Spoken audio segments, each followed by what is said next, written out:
కృష్ణం వందే, కృష్ణం వందే, కృష్ణం వందే. ఇక్కడ ఎవరైనా షవర్మా తిన్న దరిద్రులు ఉన్నారా? అయినా చెయ్యక్కర్లే, ఎందుకు తింటే ఉంటారు. నాకు కడుపు ఖాళీ. ఒక ఇంటర్వ్యూలో చెప్పా, మనం మారాలి, మనం మారాలి. బంగ్లాదేశ్లో ఇస్కాను చాలా సేవలు చేసింది. వాళ్ళకి ఎన్నో రకాల ఆర్థికంగా, సామాజికంగా, ఆధ్యాత్మికంగా ఎన్నో చేసింది. ఎన్ని చేసినా వాళ్ళలో మార్పు రాలేదు. కాబట్టి స్వామి వివేకానంద చెప్పినట్లుగా బలమే జీవనం, బలహీనతే మరణం. కాబట్టి మనం మారదాం, మనం బలంగా ఉందాం.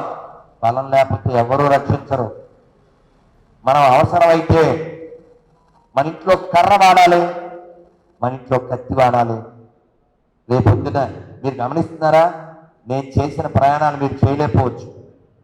ప్రతి పెద్ద పెద్ద రైల్వే స్టేషన్ దగ్గర పెద్ద పెద్ద మసీదులు, చర్చిలు కడుతున్నారు. ఏం ప్లాన్లు ఉన్నాయో. ఈ దేశాన్ని ముక్కలు చేయమని క్రైస్తవులు చెప్తున్నారు. ఈ దేశాన్ని ముక్కలు చేస్తాం గజ్వాహిందని ముస్లింలు చెప్తున్నారు. అఖండ భారత్కి, అఖండ భారత్కి. ఎలా అవుతుంది అఖండ భారత్? ఉన్న భారత్ ఖండించకుండా ఉండగలగాలి. మనం బలహీనం అయితే ఏం పీకలేం. మనలో మార్పు రాకపోతే అదేవిధంగా December 25 we should raise only voice, happy birthday to Vajpayee. ఆడికి చెప్తే ఇంకొంటా వాజ్పేయి, వాడికి ఇవ్వాలి. అర్థమైందా? మనం మాట్లాడదాం. అలాగే ఈరోజు నా బాధ్యత అయోధ్యలో ఉన్నాం.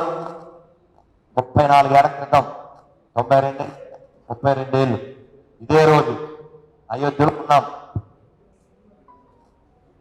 అయోధ్యలో మధ్యాహ్నం 12. జై శ్రీరామ్, గట్టిగా జై శ్రీరామ్, జై శ్రీరామ్.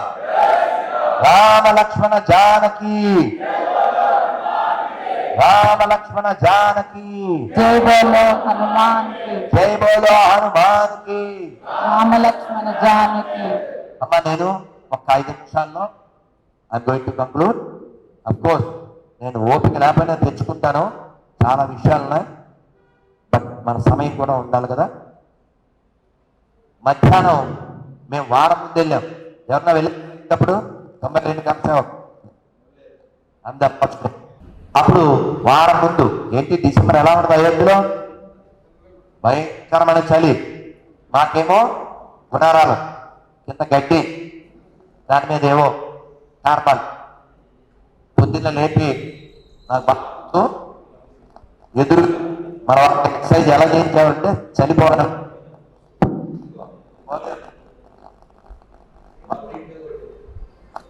తిరిగి వాళ్ళ వీటి మీద వీళ్ళు, అలా పురుషులు, స్త్రీలు అలా పొద్దున్నే వ్యాయామం చేయించేవారు.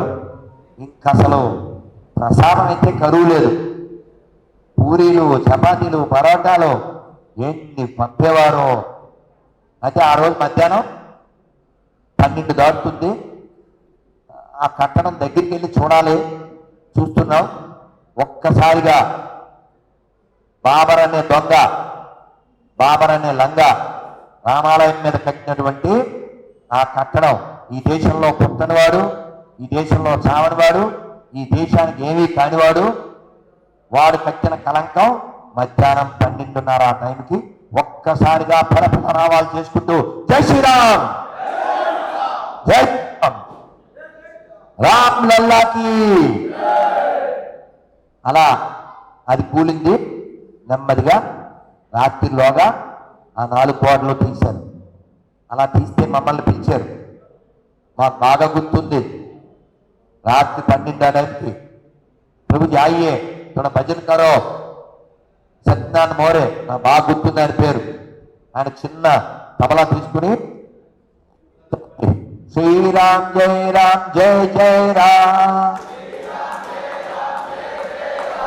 శ్రీరామ్ జై రామ్ జై జై రామ్, రామ్ జయ రామ్ జయ జయ రామ్ శ్రీరామ్ జయ రామ్ జయ జయ రామ్ శ్రీరామ్ జయ రామ్ జయ జయ రామ్ రామ లక్ష్మణ జానకి లక్ష్మణ జానకి రామ లక్ష్మణ జానకి రామ లక్ష్మణ జానకి భారత్ మాతకి జయ అలాగే నిన్న రాత్రి ఆకాశంలో ప్రయాణం చేస్తున్నప్పుడు నా పక్కన ఒక ఆయన కూర్చున్నాడు. ఆయన సెల్ల మీద ఒక ఫోటో ఉంది. వాళ్ళ పాప 10 ఏళ్ళు ఉండొచ్చేమో. తెలుగులో చెప్తే సంఖ్యలో వదిలేసింది. నేను ఆయనకి ఏం ఉపన్యాసం చెప్పను, కట్టుబొట్టు గురించి హిందువే. ఇన్స్టాగ్రామ్లు, రీల్స్, పుట్టి పుట్టి బట్టలు, రేపు పొద్దున్న సూట్ కేసులో పారిసులు, ఫ్రిడ్జ్లో పారిసులు. అందుకని పిల్లలకు చెప్పండి కట్టు పొట్టు జుట్టు అప్పుడే ఇట్టు లేకపోతే పట్టు చెప్పాలి. ఏం ఫీల్ అయినా చెప్పాలి. అది సూట్ కేసులో డెడ్ బాడీ వచ్చాకంటే మనతో తిట్లు తిని ఇంట్లో ఉంటే మంచిది కదా.